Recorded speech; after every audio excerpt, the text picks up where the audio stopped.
Good morning. You know, I feel great, and let me tell you why. It's so enriching to be surrounded with people that mean well and want to make a difference in this world. And hopefully this will become an epitome that's going to go out throughout the world, because it is most important. And I would like to use this opportunity to thank two wonderful people that I had the opportunity of meeting a few years ago at Record Lake.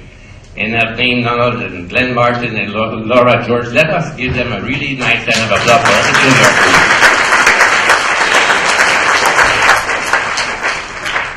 doing. You know, when you had a child in your arm one day, and the next day that child is no longer there because of lack of nutrition or water, needless to tell you, it doesn't leave you indifferent. That is why in 1983, after seeing how many children were suffering, and after realizing that the laws was one thing in theory, but another thing in practice, I founded the Organization for the Protection of Children's Rights, also known as OPCR. The main objective of our organization is to make sure that all children of the world have the tools that they so badly need in order to flourish in life. The flexibility of our professionals and the involvement of our international representatives make it so we continue to move forward in the fight for the well-being of all children.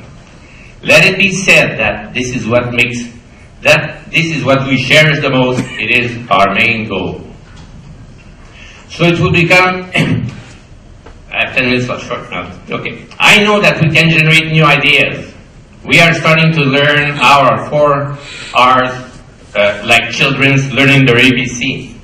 Reduce, reuse, recycle, and recover. However, no one has come up with a clever acronym to help prevent the waste of children. We know what needs to be done in developing countries to eliminate poverty. We know what needs to be done in industrialized countries to eliminate psychological impoverishment. Yet, it's not happening. Most people are anesthetized to the fact that 6.3 million children die every year. Yes, ladies and gentlemen, by midnight tonight we'll have another close to 18,000 children that will have left us. And tomorrow night another 18,000 most beautiful souls. Innocent lives will be lost tomorrow and after tomorrow. Yes, it is important to attribute to these statistics the real meaning that they do deserve. Where's our sense of moral responsibility when we allow such tragedies to occur? They're from.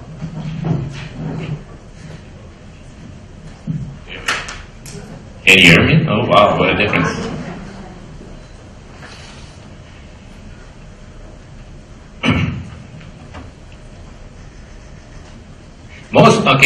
The death of children under 5 years old are overwhelmingly caused by poverty.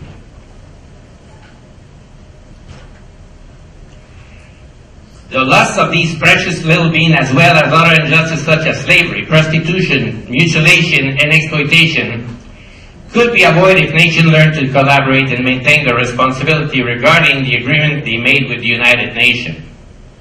Poverty is an horrible form of violence, and the most horrible form of poverty is certainly indifference. Did you know that 99% of these child deaths occurs in developing countries? And that 60% of these deaths occurred in 6 countries. In 2008, 43% of the deaths of children under 5 were caused by 4 diseases: pneumonia, diarrhea, malaria, and AIDS.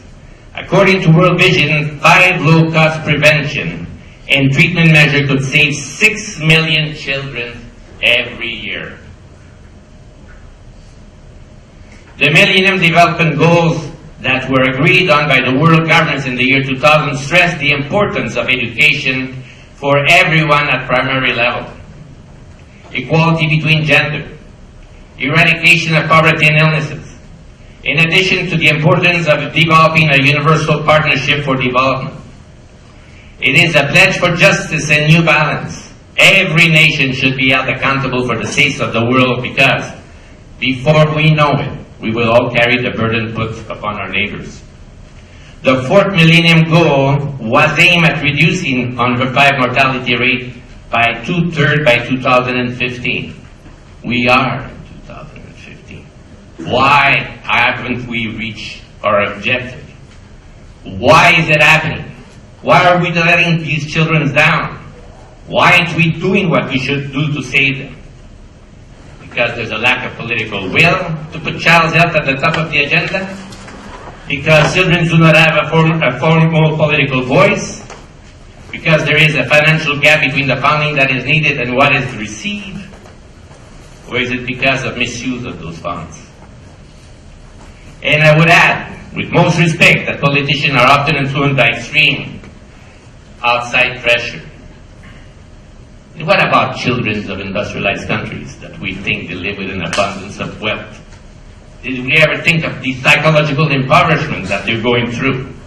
The numbers of family breakdown keeps increasing.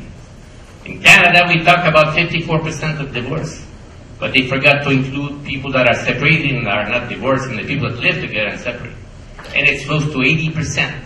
And what most people don't know is that for the second relation, first relation, when you're married, the life expectancy in our country, and it's pretty close in the States, is 5 years, 6 or 7 months. But for the second relation, 80%, it's 2 years. Yes, some will live happily forever after, but for 80%, it's 2 years. Imagine what children are going through. The effect on children. Well, we see that the street gangs are increasing. It's getting more and more violent. The school dropout rate is very high. In our country, 45%. You know what amazes me? The illiterates in Canada is 15%, and my understanding in the States is 20%. We're supposed to be some of the best countries in the world. It is most important to bring back values to solidify families, and parents must be involved. Dysfunctional abuse or negligent home are what we call broken homes. Where there is no adequate supervision and support, where efficient parental role models are, unfortunately, missing. It is important that parents provide their children with protective factors that safeguards them against becoming involved in situations that can harm them.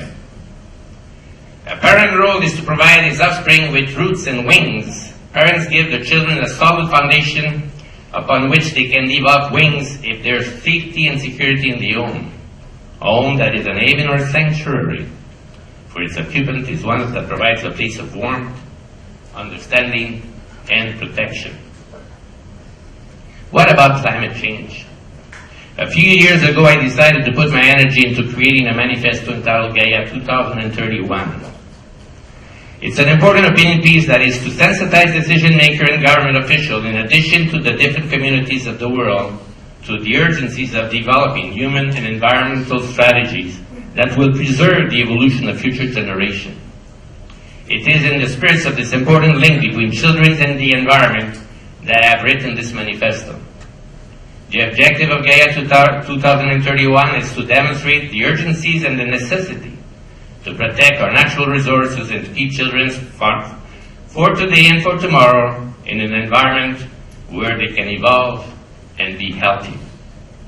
It encourages a kind of collective awakening since it constitutes the basic of survival. The different political, scientific, and ideological communities must now, more than ever, be united in order to make our children's future better.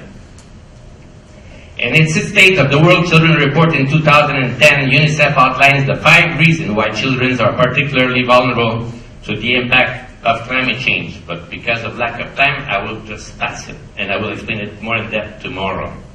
By the way, Gaia 2031 is available for all of you. It's totally free, so you just have to see me afterward. In conclusion, so here we are still asking ourselves how to prevent the waste of children. You know, the great Greek philosopher Sophocles once said that it is the task of a good man to help those in misfortune. He also asked the question, how dreadful knowledge of the truth can be when there is no help to the truth.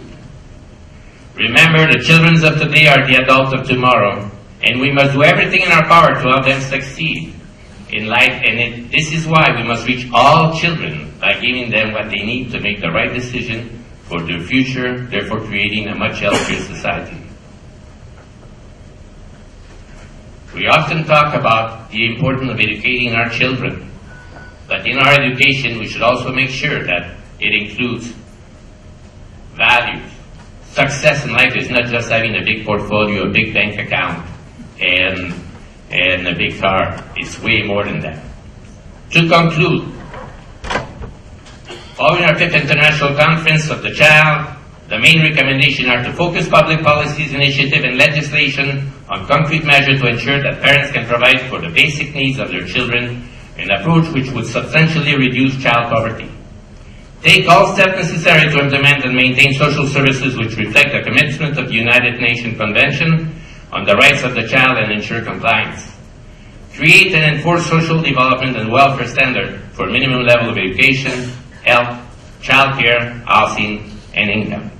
Ensure that basic public social services, including education, health, and social services, are not undermined by tax cuts at all levels of governments.